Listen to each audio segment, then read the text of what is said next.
왕은 돌아가셨다. 서기 523년 5월 그 죽음과 함께 위대했던 왕의 시대는 길고 긴 어둠에 묻혔다.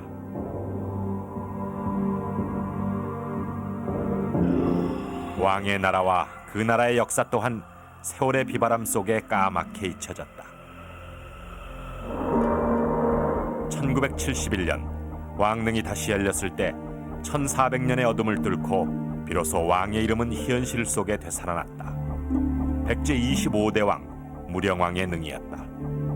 왕릉은 그대로 하나의 강력한 증언이었다. 왕이 다스린 나라, 사라져버린 나라.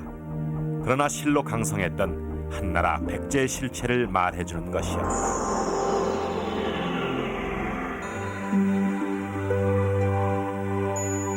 백제는 약소국이 아니었다. 놀라운 해상 능력을 바탕으로 고대 동아시아의 국제 무대를 누볐던 강국이었다.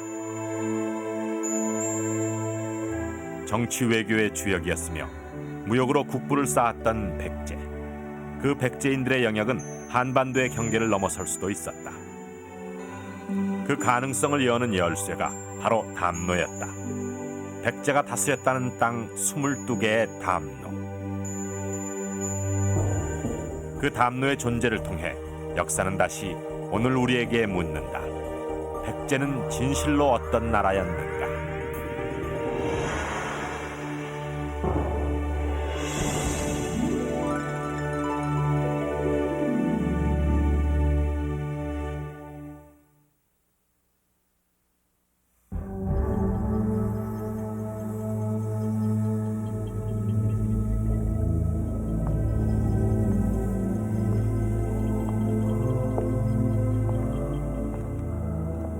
우리는 무령왕릉의 비밀 전편에서 백제사의 놀라운 가능성을 발견할 수 있었습니다. 그러나 바로 그 무령왕의 시대 6세기 백제의 강역은 삼국 중에서도 가장 왜소한 모습으로 알려져 있습니다. 우리는 종종 영토의 크기를 국력의 크기로 인식하곤 합니다. 바로 이런 시각에서 같은 시기 고구려나 신라에 비해서 백제는 이렇게 작고 힘없는 나라로 인식되어 온 것입니다. 해묵은 고정관념의 안경을 끼고 볼 때 이런 백제가 광대한 해외 영토를 경영했다는 것은 터무니없는 상상에 지나지 않을 듯합니다. 그러나 과연 그런 것일까요? 고대사는 그 실체가 분명치 않은 역사입니다.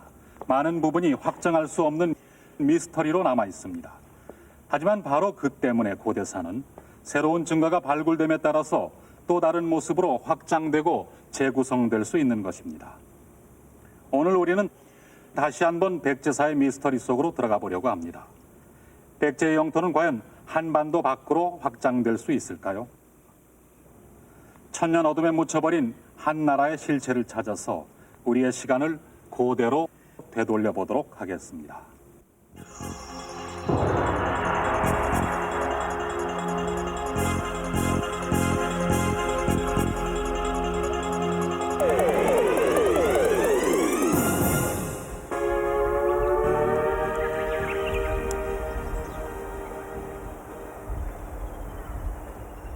일본 큐슈 동부 해안으로부터 자동차로 1시간. 미야자키 현의 깊은 산림지대에 작은 마을이 자리 잡고 있다. 전체 인구를 통틀어도 3,000명에 지나지 않는 산골 마을 난고촌.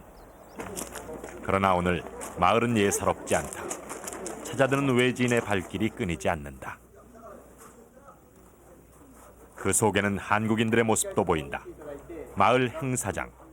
초청 인사들의 좌석을 지정한 이름표에도 분명한 한국식 이름들을 발견할 수 있다.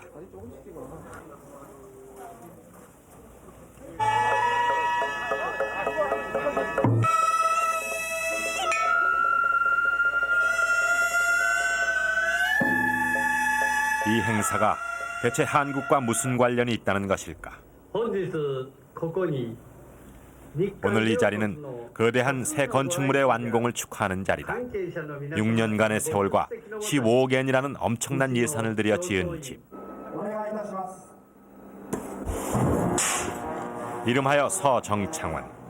나라에 있는 동대사의 옛 보물창고 정창원을 그대로 본떠 지은 집이다. 그 개원식에 한국인들이 가장 중요한 손님으로 초대받은 것이다.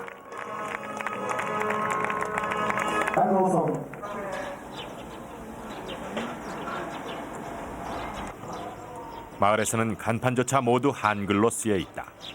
그중에서도 가장 흔한 것이 백제라는 이름이다. 난고촌 사람들은 놀랍게도 자신들의 마을을 스스로 백제마을이라 일컫고 있는 것이다. 마을 젊은이들은 백제의 후예를 자처하면서 한국의 사물놀이까지 몸으로 익히고 있다.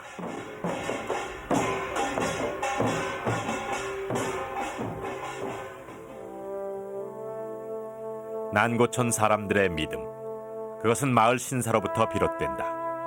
이곳 미카도 신사에 그들이 모시고 있는 마을 신이 곧 백제의 왕이기 때문이다. 전설은 이렇게 전한다. 1300년 전 백제가 멸망한 후에 어느 때 정가왕이라 불리우는 왕의 일족이 난을 피해 규슈로 오던 중 폭풍우를 만났다. 정가왕의 배는 육지에 닿았고 왕은 이곳 난고촌에 와 정착했다.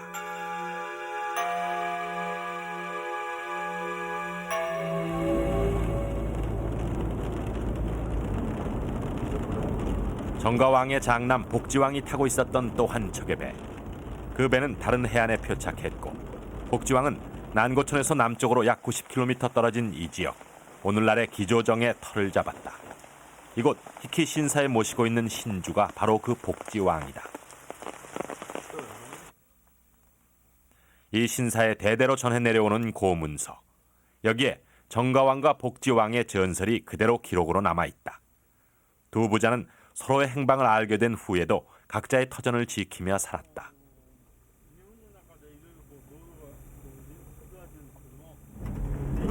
林道とかですね、作業道とかあるんですけど、作業道の方なんですよ、作りが。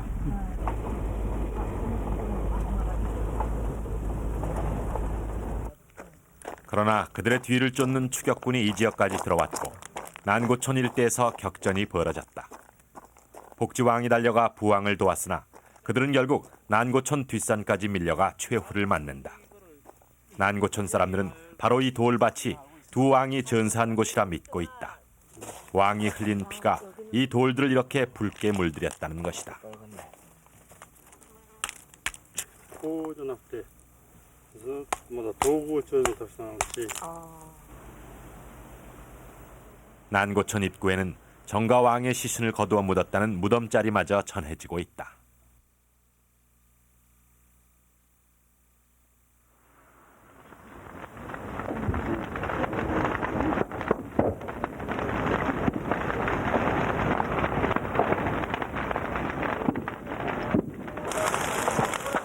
매년 12월이면 난고촌과 기조종 사람들은 함께 맞들이를 펼친다.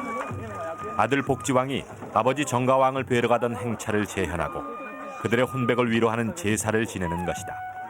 전설은 적어도 두 마을 사람들의 마음속에서는 생생하게 살아있는 그 무엇이었다. 그들의 맞들이 속에서 백제왕의 존재는 무려 1400년 동안이나 전승돼 왔다. 그렇다고 해도 전설은 어디까지나 전설일 뿐이었다. 그런데 6년 전 이곳 정가왕 신사에서 그 전설의 신빙성을 부여하는 놀라운 유물들이 발견됐다. 4세기에서 7세기까지를 망라하는 고대 청동 거울이 33개나 쏟아져 나온 것이다.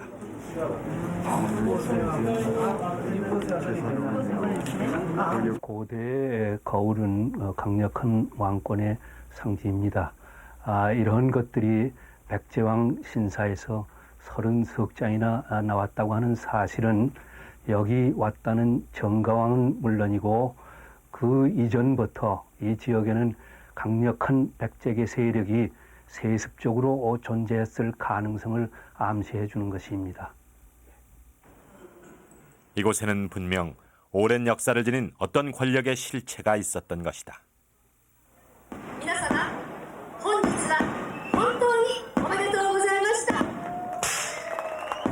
이 거울들을 보관하기 위해서 난고촌 사람들은 서정창원을 건립했다. 그러나 그들의 거울은 지난 역사에 대한 증거이면서 역사에 대한 또 다른 질문이기도 하다. 그렇게 많은 거울을 후손에게 대물림해 줄 수 있었던 세력 집단, 그들은 과연 누구였을까?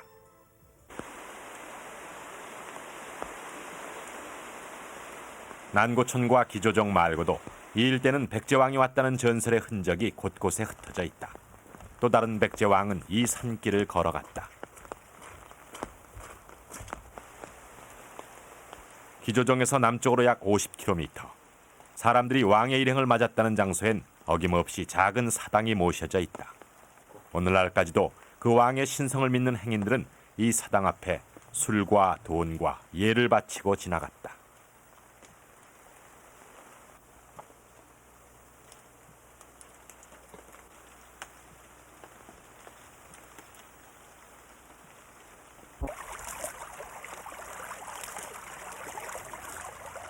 마을의 외곽에는 왕의 죽음을 표하는 돌비석도 하나 서 있다.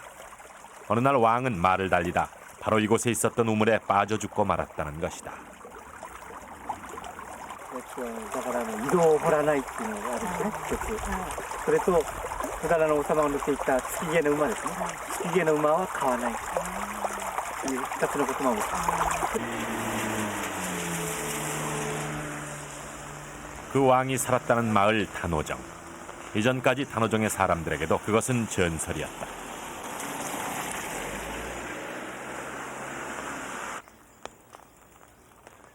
그러나 2년 전 센켄 신사에서 하나의 문서가 발견됐다.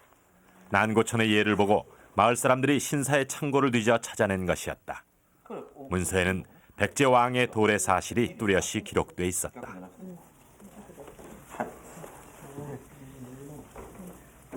여기에는 어떤 내용들이 기록되어 있는지요? 百済の国の王様ですね、が落ち延びてこられて、日南の油津っていうところに、着きまして、自分の住む都をどこに決めたらいいかっていうのを探しまして、で西の空を眺めた時に、五色の雲が湧いておったというのがこの地の田野町になるわけですけども。 백제 왕들. 적어도 백제의 왕족임이 분명한 그들은 왜 하필 이 지역으로 몰려온 것일까? 센켄의 기록에 따르면 과거 이곳은 일향국이란 나라의 영역이었다. 그것은 일본 서기에 최초로 등장하는 나라의 이름이기도 하다.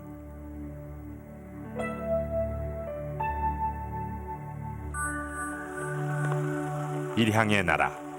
이 일대야말로 일본이 처음 시작된 곳으로 알려져 있는 지역이며 일본 열도에서 가장 오랜 인류의 흔적이 남아있는 지역이다.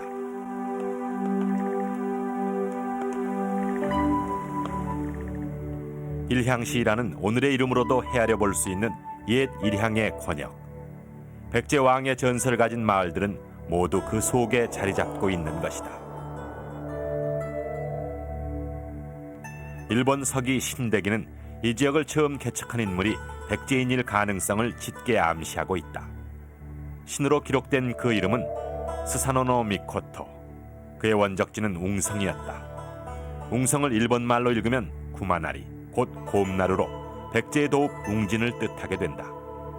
그는 그곳에서 신라를 거쳐 배를 타고 외땅으로 건너왔다.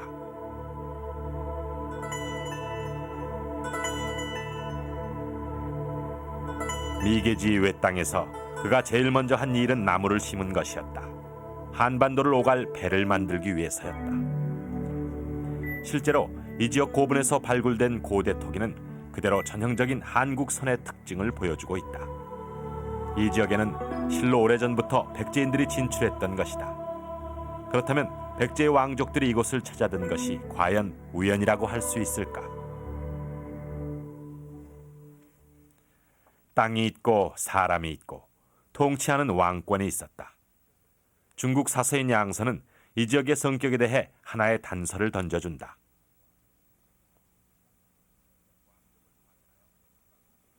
왕족을 파견하여 지방을 통치케 했다는 백제 고유의 담노 체제가 그것이다.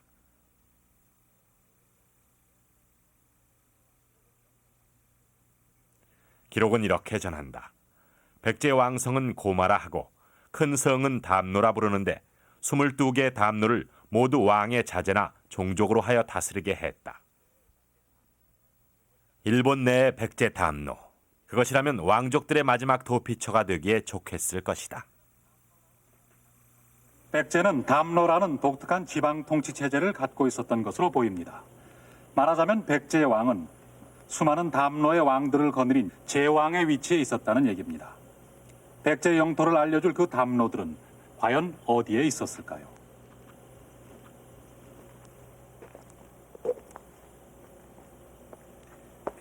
우리는 일본 서기의 신화시대에 나오는 일향이라는 나라 이름이 오늘날까지 지명으로 살아있는 것을 보았습니다.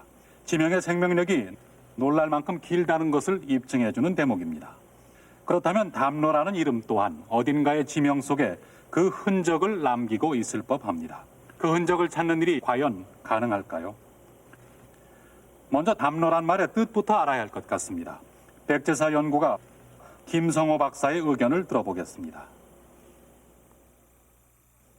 담로의 어원을 추적하자면 고구려부터 시작해야 됩니다. 고구려에서는 빼앗은 땅 또는 점령지를 다물이라고 했습니다.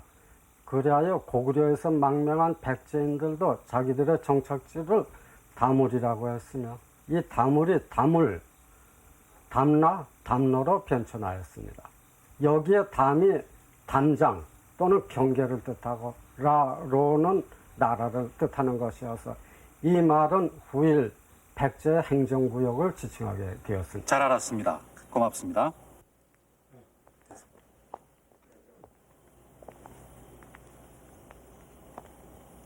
그렇다면 다물이란 도대체 무슨 뜻일까요? 담의 유래를 다물에서 찾는 것이 과연 타당한 일일까요? 그 점을 시사해주는 단서가 하나 있습니다. 함께 가보겠습니다.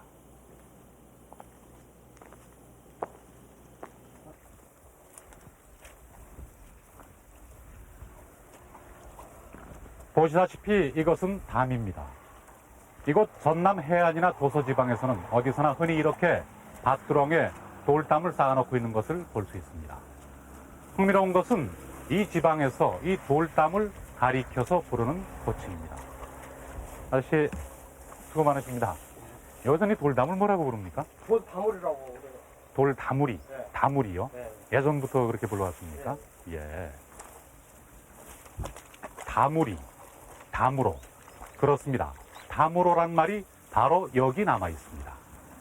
아시다시피 이곳은 과거 백제의 영역이었습니다.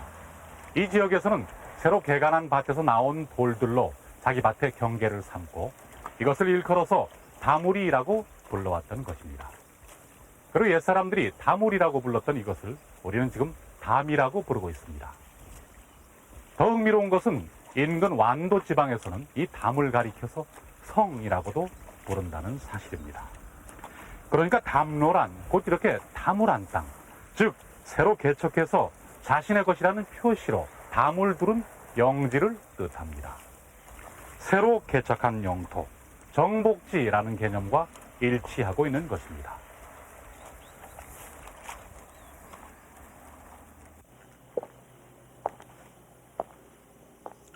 따라서 담로라는 지명의 흔적이 남아있다는 것은 백제가 그 땅을 경영했다는 징표가 될 것입니다. 그러나 똑같은 한자를 찾는 것은 의미가 없습니다. 고대인들은 한자의 소리만을 빌려 썼기 때문에 현재 남아있는 지명들의 한자는 제각기 다를 수 있습니다. 바로 그 점에 유의하면서 한반도 안에서부터 그 지명을 찾아보도록 하겠습니다. 대문리의 대자는 종종 다자 대신 쓰이곤 합니다. 즉 다문리, 다물리라고 읽을 수 있다는 뜻입니다. 대수리의 물 숫자를 물로 읽으면 역시 다물이 됩니다. 대마 역시 다물계통의 지명으로 보고 있습니다.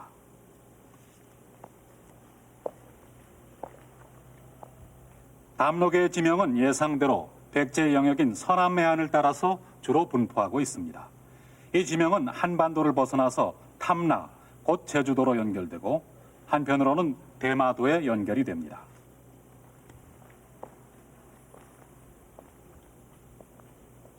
대마도에서 마치 징검다리처럼 섬으로 이어진 이곳이 바로 가당도, 무령왕이 태어난 곳입니다. 그렇다면 일본 열도 내에도 담로계의 지명이 남아있지 않을까요?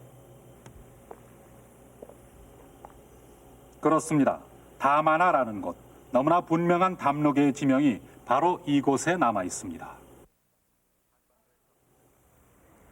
한반도에서 가장 가까운 일본 땅 큐슈.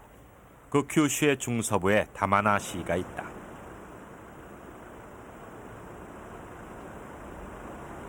다마나는 담나, 탐나와 같은 계열의 소리로 담노라는 말의 원형이 강하게 살아있는 전형적인 담록의 지명이다. 더욱 주목할 것은 다마나 인근에 구마모토가 있다는 사실이다. 구마는 어원적으로 곧 고마, 곰과 같은 말로 이것은 원래 백제의 왕성을 가리키던 말이었다.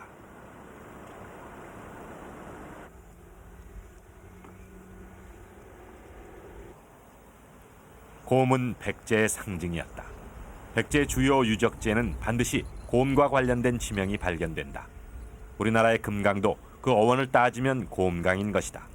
그런데 다마나가 있고 구마모토가 있는 이 지역에 또 하나의 곰강이 흐르고 있었다. 곧 구마강이다. 해양 세력이었던 백제는 주로 백기를 따라 거점을 형성했다. 한반도의 곰강 상류에는 곰나루 웅진이 있었다.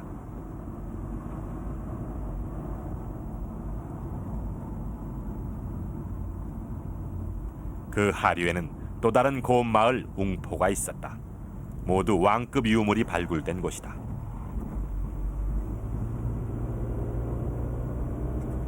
그렇다면 구마강가에도 백제 옛 유적이 남아있지는 않을까? 구마강 상류 쪽에 있는 한 마을, 지금 이곳은 사카모도로 불리우고 있다. 그러나 1961년 행정구역 명칭을 바꾸기 전까지 이 마을은 다른 이름으로 불렸다. 한자로 쓸 때는 구다량목, 일본 말로는 구다라기로 읽히는 이름이다. 구다라, 그것은 바로 일본에서 백제를 지칭하던 말이었다.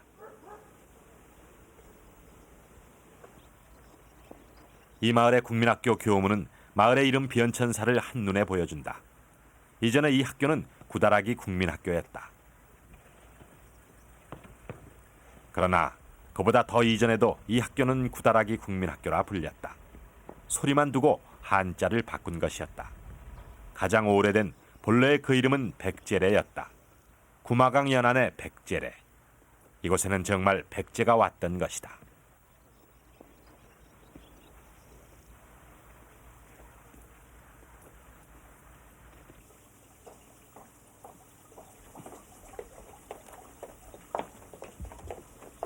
백제래란 이름 뒤에는 어떤 연유가 있는 것일까?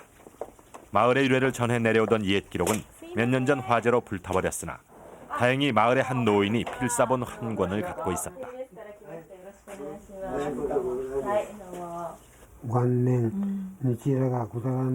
이 마을에 온 것은 백제 달솔 일라였다. 달솔이란 지금으로 치면 장관급에 해당하는 백제 조정의 직책이다. 말하자면 본토 백제 국가 고위 공무원이 일본 땅에 파견 근무를 나온 것이었다. 이것이 의미하는 바는 무엇인가? 그게 바로 이제 백제래라고 써가지고 구다라기라고. 대답은 실로 자명하다. 이곳에 본토 백제 통치력이 직접 미쳤다는 얘기다.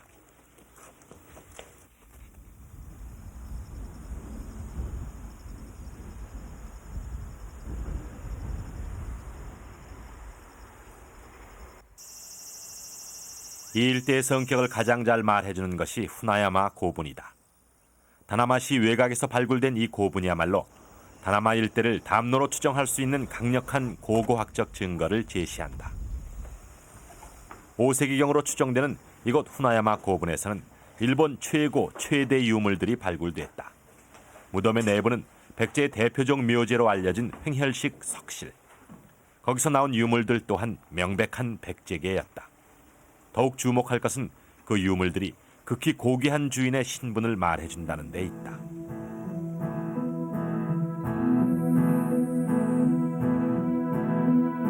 은상감의 명문이 새겨진 이 큰 칼은 지배층만이 가지는 권력의 상징이다. 후나야마 출토품들은 백제의 왕릉급 출토품들과 놀랄 만큼 동일한 모습을 보여주고 있는 것이다.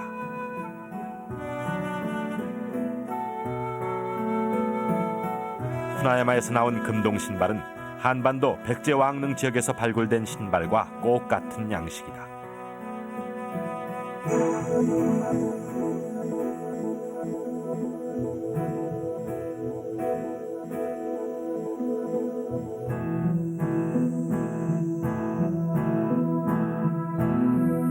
벽에서 나온 금동관은 백제 지역 입점리 고분의 것과 쌍둥이처럼 꼭 같다.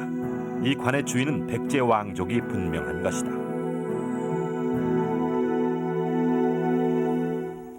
그러나 후나야마 고분은 그 외형만은 전방후원이라는 독특한 형태를 하고 있다. 무덤의 주인이 일본 내 백제 담노의 통치자였다면 이 낯선 무덤 양식은 대체 어디서 온 것일까?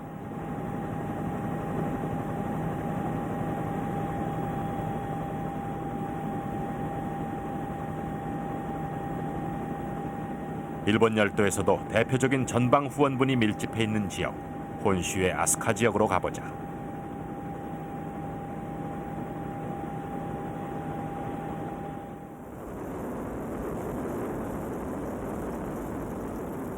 나라와 오사카 부근 아스카 일대 거대한 동산처럼 산재해 있는 전방 후원분들. 고대 천황릉으로 추정되는 이 무덤들은 혈통적으로나 문화적으로나 독자적인 일본 건국 세력이 존재했다는 중요한 근거가 되어왔다. 전방 후원부는 이름 그대로 앞이 네모지고 뒤가 둥근 형태의 무덤이다. 이런 무덤 양식은 지금까지 세계 어디에서도 발견된 바 없는 일본 고유의 것으로 알려져 왔던 것이다. 위에서 보면 마치 열쇠 구멍과 같은 모양을 하고 있는 것이 전방 후원분. 이런 형태의 무덤이 과연 다른 곳에는 없을까?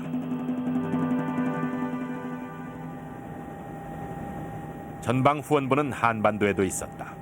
전남 영암군 희종면의 들판 가운데 자리 잡은 자라봉 고분. 그 형태는 의심할 바 없는 전방 후원형이다. 이 고분들은 불과 수년 전부터 발굴되기 시작했다.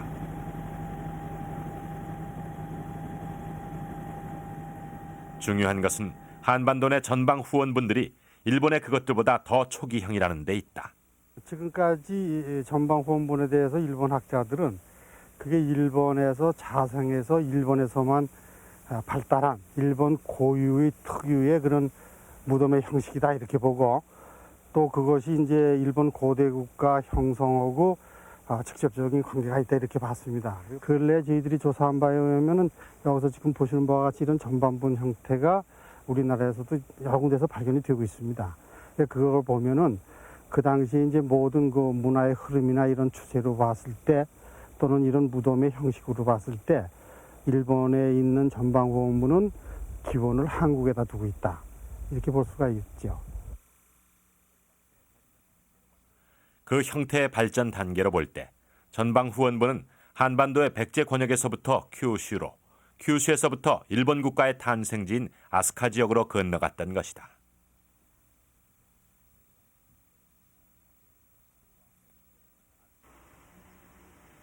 아스카 지역에서 그들 왕의 흔적을 만나게 되는 것은 더 이상 우연이 아니다.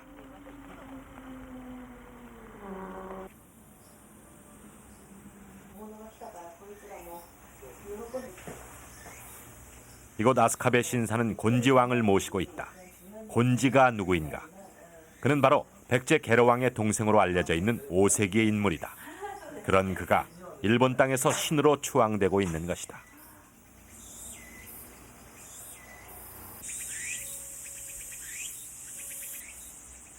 곤지왕. 본국 백제에서도 커다란 권력을 누릴 수 있었던 서열이었던 그가 여기서 무엇을 했던 것일까?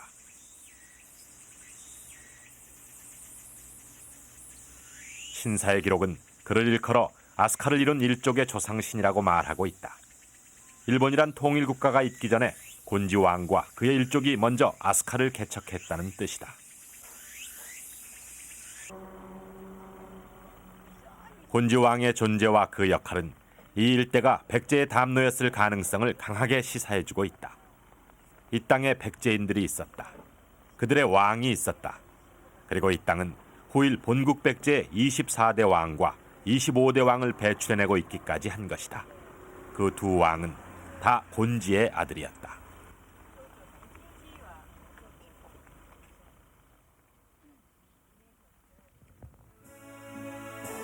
공주의 왕릉이 발굴됨으로써 비로소 그 실체를 드러낸 백제 25대 사마왕, 그가 바로 무령왕이다. 무령왕은 곤지가 일본의 임지로 가는 도중에 낳은 아들이었다. 24대 동성왕이 그의 동생이었으니 아스카담노야말로 두 왕의 성장지였던 것이다. 이것은 담노와 본국 백제가 하나의 정치체제 속에 통합되어 있었음을 말해준다. 담노는 그대로 백제의 한 부분이었다.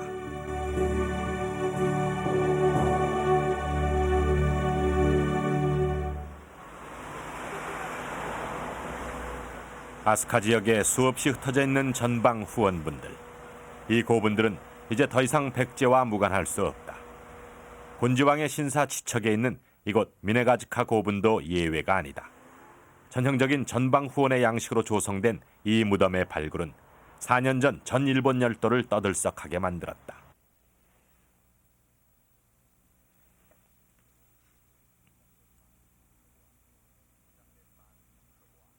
부장된 많은 유물로 보아 또 하나의 천황릉일지 모른다는 것이다.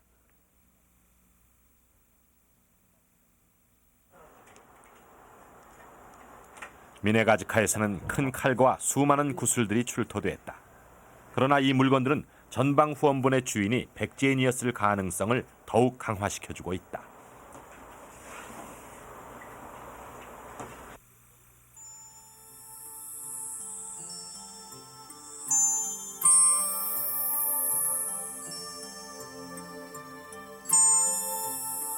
무령왕릉의 부장품과 거의 구별할 수 없을 만큼 똑같은 것들이 나온 것이다.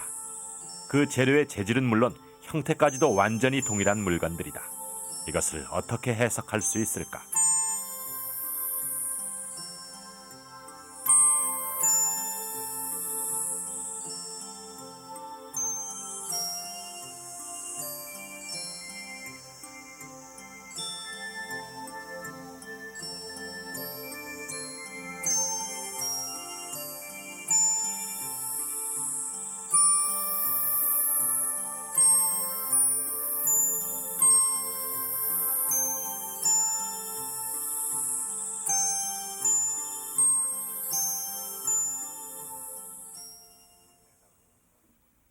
그 해답은 바로 일본인 스스로가 기록한 고대 역사서 일본 서기에서 발견할 수 있다.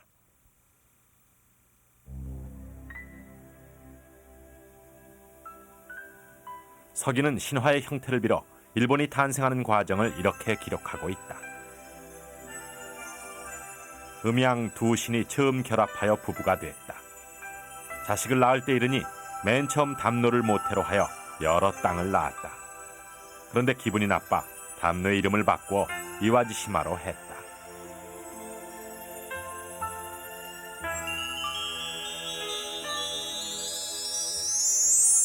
일본의 천지 창조는 담노로부터 시작했던 것이다.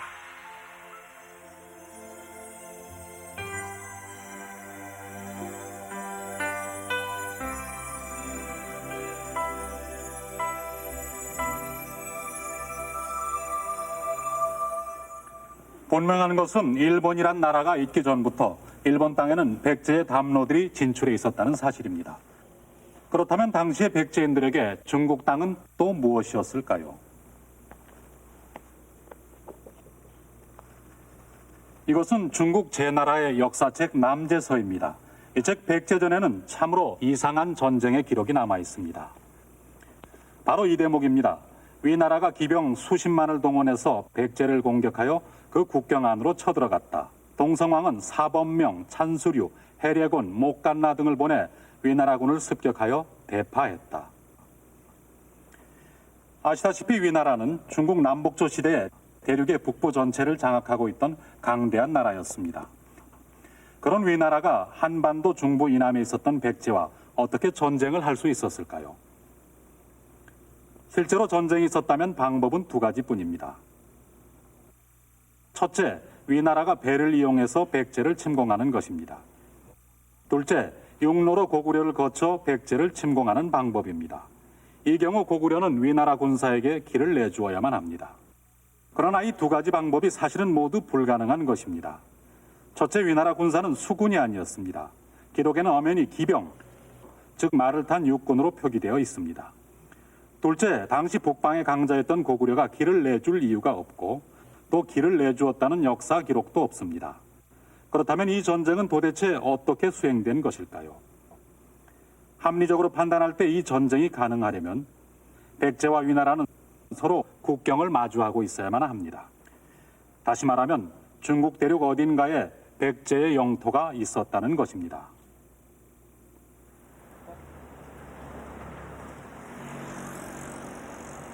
거대한 대륙 중국.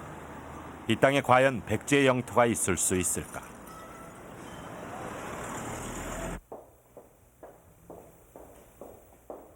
삼국사계에서는 백제의 중국 진출 기록을 찾아볼 수 없다. 그러나 중국의 사서들에는 어떤 편린이 남아 있을지도 몰랐다.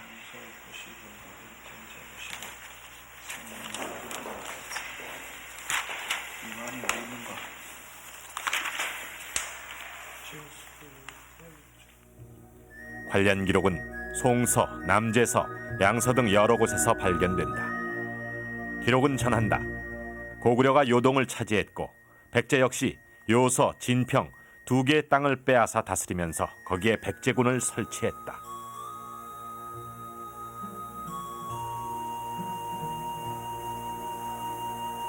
요서는 어디인가? 옛 사서에 그것은 유성과 북평 사이라고 명기돼 있다.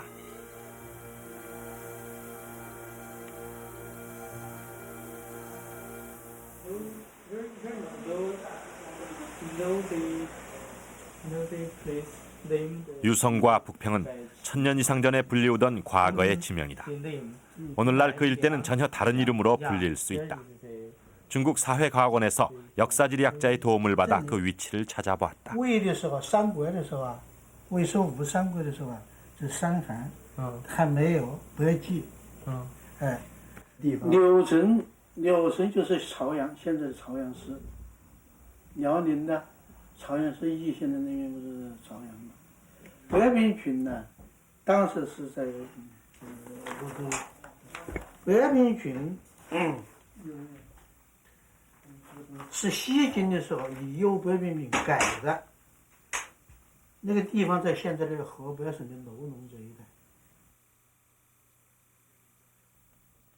기록에 의존하여 추정해본 요소의 위치.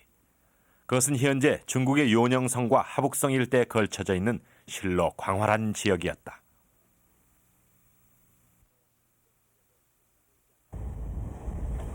기차로 달리고 달려도 끝이 보이지 않는 대지. 이 땅을 백제가 경영했다는 것인가?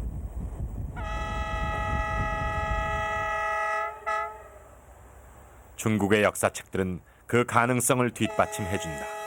그 책들 속에는 중국 지명을 증명으로 가진 수많은 백제 태수들의 이름이 등장하기 때문이다. 광양태수가 가진 광양이란 지명은 바로 요서 지역의 위치와 일치한다. 그러나 그 요소의 이남에서도 태수들은 출현하고 있다. 놀랍게도 그들의 진출지는 중국 동부 해안을 따라 길게 분포하고 있는 것이다.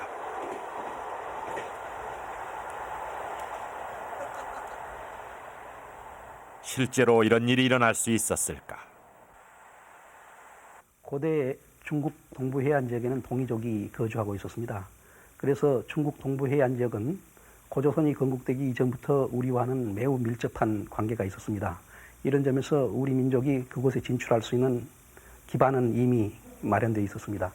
그런데 백제가 중국에 진출할 시기에는 중국이 매우 혼란한 시기였습니다. 여러 왕조가 흥망을 거듭하는 그런 시기였고 또 북방의 여러 이민족들이 중국에 침략을 해서 여러 왕조를 세우고 흥망이 계속되는 그런 시기였습니다. 따라서 이러한 혼란기에 백제가 중국에 진출한다는 것은 매우 쉬운 일이었을 것입니다. 백제 태수들의 출현 지역. 그 어디쯤에 백제가 경영했다는 또 하나의 땅 진평이 있었을지도 모른다. 안녕하십니까. 조선족 학자 황유복 교수와 함께 진평의 위치를 찾아보기로 했다. 지금까지 진평은 그 위치가 확인되지 않은 기록 속의 이름일 뿐이었다. 그런데 황 교수는 참으로 뜻밖의 지역을 진평으로 밝혀냈다. 백제가 진평군을 경략했다는 그 기록이 제일 처음으로 나오는 책이 바로 송서입니다. 그런데 마침 또 송나라 때 남송이 진평군을 설치했다는 기록은 바로 그 현재 여서 지역이 아니고 지금의 중국 남방에 있는 광서 지역입니다. 광서성 경내. 광서성의 소재지 남령에서 동남쪽으로 내려오면 이제 그쪽이 그때 그 진평군 소재지였다는 그런 이제 기록이 나와요. 남령이 어디인가? 중국의 동남단 광서 장족자치구의 성도. 베트남과 국경을 접하고 있는 무더운 남방 지역이다. 역사 속의 진평의 위치는 이 남령으로부터 더 동남쪽. 과연 이렇게 먼 곳까지 백제가 진출할 수 있었을까?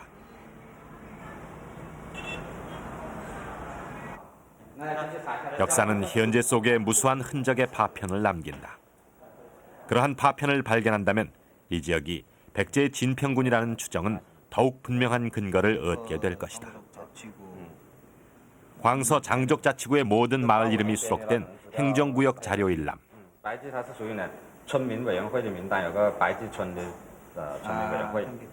그 속에 선명한 하나의 이름이 있었다. 백제향이었다.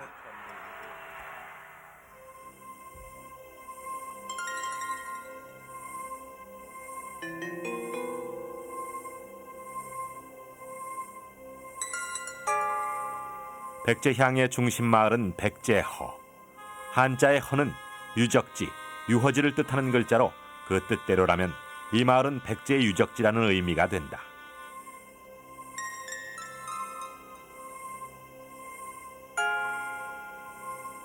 백제허를 중국어로 읽으면 바이쥐씨. 그런데 그곳 주민들만은 자신들의 마을을 바이쥐씨가 아니라 대백제 또는 대박제라고 부른다.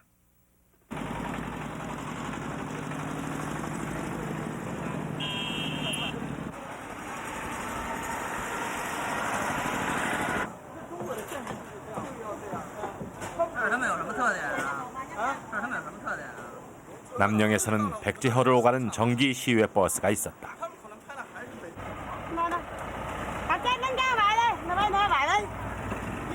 말이 정기편이지 이 버스에는 정해진 출발 시간도 없었다. 차 안에 사람들이 가득 찰 때까지 한없이 기다리는 것이었다.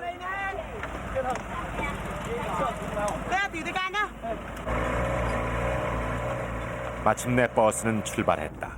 백제허로 가는 것이다. 이름처럼 그곳에는 백제의 예성이 남아있을지도 몰랐다. 네, 오늘날까지 백제 후예들이 살고 있는지도 모를 일이었다. 차창 밖으로는 비포장 도로가 끝없이 이어지고 있었다.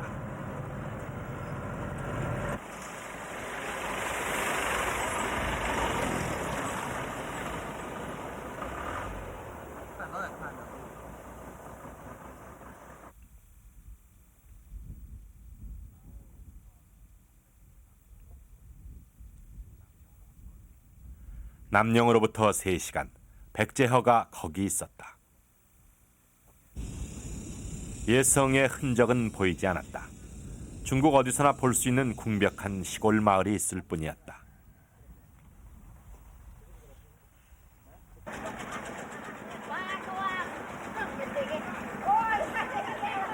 마을의 시장조차 한가롭기 짝이 없었다. 낯선 방문객들이 신기하기만 한 사람들. 이들이 바로 백제허의 주민들이었다.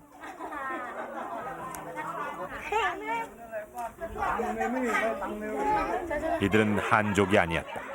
남방계 민족도 아니었다. 이들은 장족이라 불리우는 중국 내 소수 민족의 일원이었다. 이들이 백제와 무슨 관련이 있는 것일까?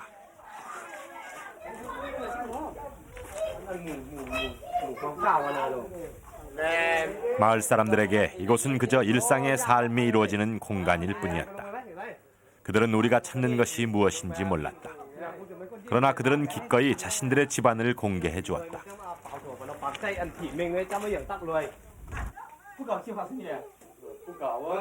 부엌은 어딘가 낯이 익었다. 낮은 붓두막 때문이었다. 입식 구조인 중국인들의 부엌과는 판연이 다른 것이었다. 그 부엌의 한 옆에 맷돌이 있었다. 선대로부터 물려받은 물건. 그 형태는 그렇게 흔한 것이 아니다. 바로 한반도의 맷돌이었다. 갈린 곡물이 흘러내리도록 아래쪽에 홈을 판. 이런 맷돌은 우리나라에서도 주로 전라도 지방에서 발견되는 것이다.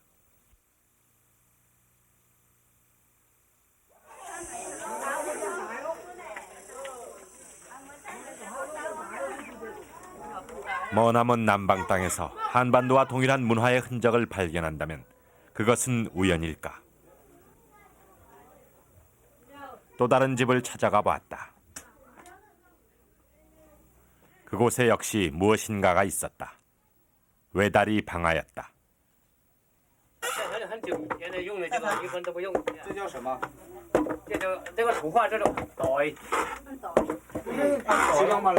袋。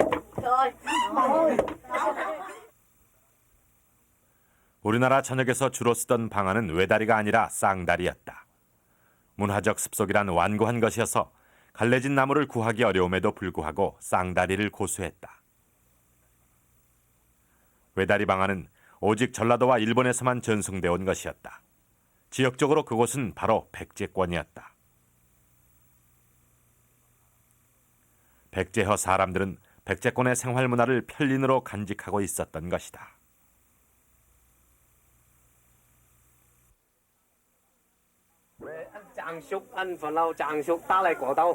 그렇다면 대체 그들은 누구인가?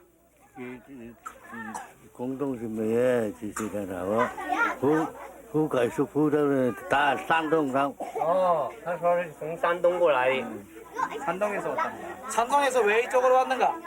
为什么在山东过来了？卫生桃到山东过道。이山东백모인 어느 가? 백모인。 백모인. 卫生桃大백모인到哪里？ 외는 저도 코고나. 哦。 코로 그냥 이거는. 说出这个树来。按品种说的。 백제허에는 한반도와 매우 비슷한 습속들이 면면이 살아있다. 마을 입구에 커다란 고목을 모시고 있는 것도 그 중에 하나이다. 우리가 당나무라 하는 것을 여기에서는 용수라 부르지만 나무를 신성시하고 그 나무가 인간의 소원을 들어줄 수 있다고 믿는 것은 꼭 같다. 保佑啊，都是用风俗习惯呢，这个迷信这个角度来讲，都是祈祷就是上帝保佑的意思。嗯，还有吗？还有这个怎么说呢？祈什么刚呢？祈嘛呢？总的来说就是上帝保佑这个，按照民族的风俗习惯。不过这个还少呢。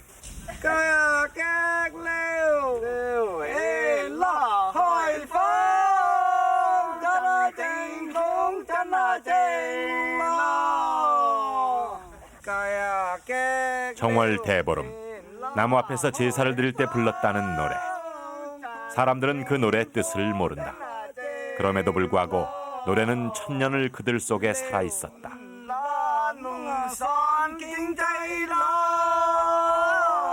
그 노래의 주인이야말로 산동반도에서 중국의 끝까지 이동해온 최초의 백제인이었는지도 모른다.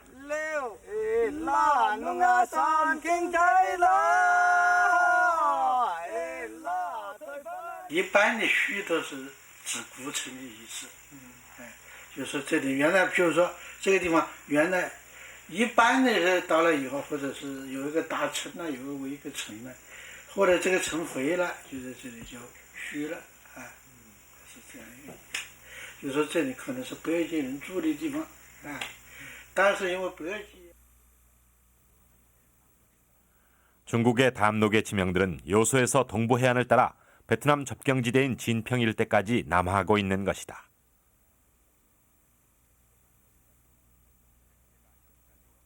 백제가 여기까지 올 수 있었다면 인접한 동남아시아 각국에 담록의 지명이 발견되는 것도 결코 무리가 아닐 것이다.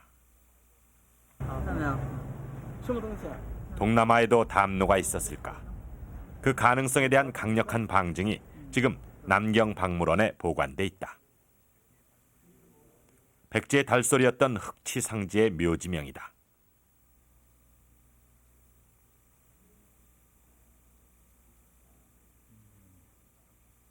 묘지명은 이렇게 전하고 있다.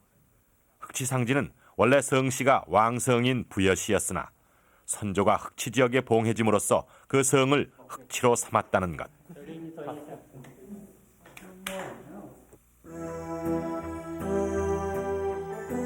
백제 부흥 운동의 기수로 알려진 흑치 상지. 그의 성시가 된 흑치의 땅은 어디인가?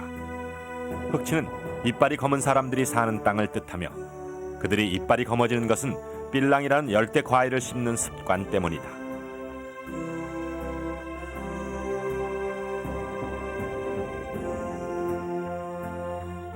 흑치의 선조가 봉해졌던 그 땅은 무더운 남방의 땅이었던 것이다. 그 땅이 동남아 어딘가였을 가능성은 결코 부족하지 않다.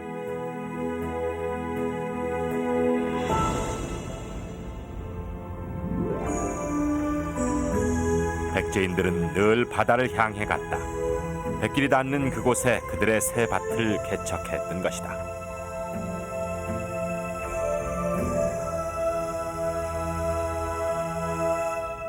고대 백제의 활동 공간은 오늘날 우리의 상상을 뛰어넘고 있습니다. 여기서 우리는 백제의 국호를 다시 한번 음미해 볼 필요가 있습니다. 수나라의 역사책은 백제를 일컬어서 동이강국이라고 했습니다.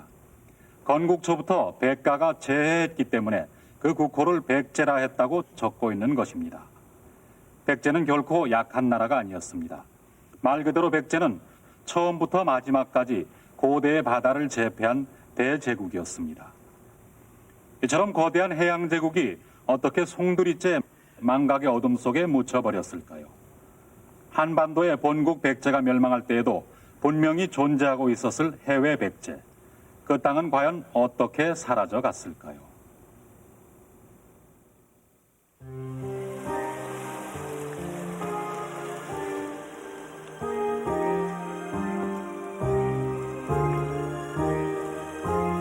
일본 서기 천지천황기는 이렇게 전한다. 서기 663년 백제의 최후 거점이던 주유성마저 함락되자 일본 땅의 조신들이 모두 탄식하기를 주유성이 함락됐으니 이 일을 어찌하랴. 백제 이름이 오늘로 끊겼으니 선조의 무덤을 어찌 오간단 말인가. 멸망하던 그 순간까지 일본 땅에서 백제는 본국이었으나 서기 670년 외열도는 일본이란 국호로 새롭게 태어난다.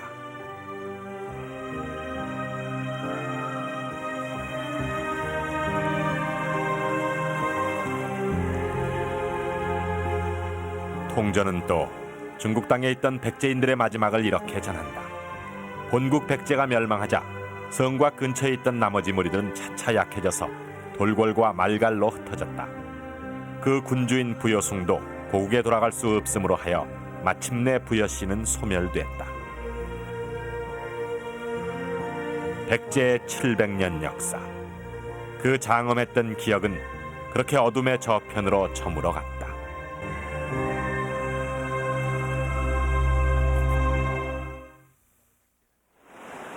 백제는 처음 이 바다를 통해서 왔다.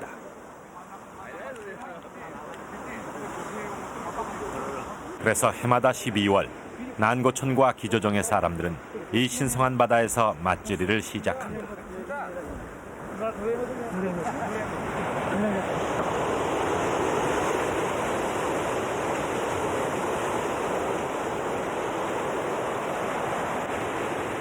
차가운 파도를 견디며 멀리서 온 그들의 왕을 맞이하지만 실은 그들은 그들의 왕이 왜 이곳으로 왔는지 알지 못한다.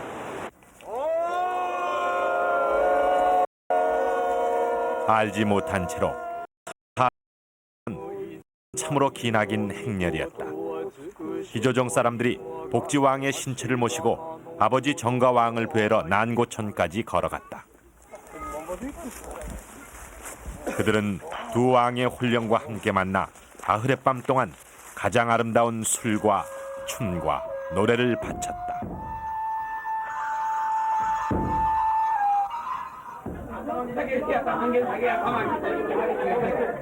헤어지는 아침면 을의 두 마을 사람들은 서로의 얼굴에 검댕칠을 한다. 망국의 왕에게는 얼굴을 숨겨야 할 적이 있었던 것이다. 그러나 적에 대한 공포는 사라지고 검댕칠은 즐거운 유희가 됐다.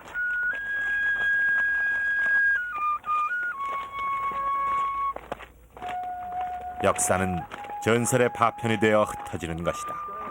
그러나 또 바로 그런 방식으로 흔적을 남기는 법이다.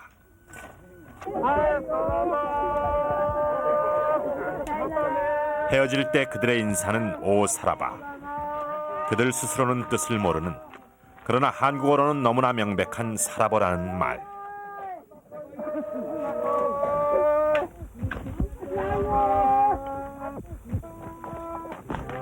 그 인사 속에, 헤어져 흔드는 손짓 속에, 되풀이되는 풍습 속에, 백제를 알지 못하는 이 사람들 속에 백제는 아직도 살아있다.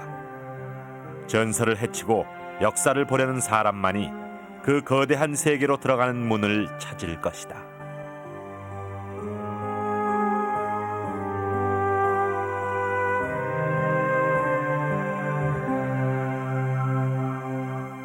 그 광대했던 백제 땅의 기억은 그렇게 흩어지고 잊혀졌습니다. 그러나 한 번 존재했던 것은 어딘가에 반드시 그 흔적을 남기는 법입니다. 좌현왕, 우현왕, 면중왕, 도한왕, 벽중왕, 장사왕. 중국 사서에는 우리가 모르는 많은 백제왕의 이름들이 등장합니다. 백제왕이라고 기록되어 있지만 정통 백제왕기에서는 찾아볼 수 없는 이름들. 이들이야말로 백제가 통치했던 수많은 담로의 왕들이었을 것입니다. 이들이 다스리던 영토는 일본 땅과 중국 땅, 어쩌면 더 멀리 동남아시아 땅에까지 펼쳐져 있었던 것입니다. 한반도라는 좁은 틀 안에 우리 스스로의 역사를 가두어 버리지 않는다면, 모든 가능성을 스스로 봉쇄해 버리지 않는다면 이제 우리는 백제사의 새로운 지평을 바라볼 수 있습니다. 그것은 곧 우리 정신의 지평을 넓히는 일이기도 할 것입니다.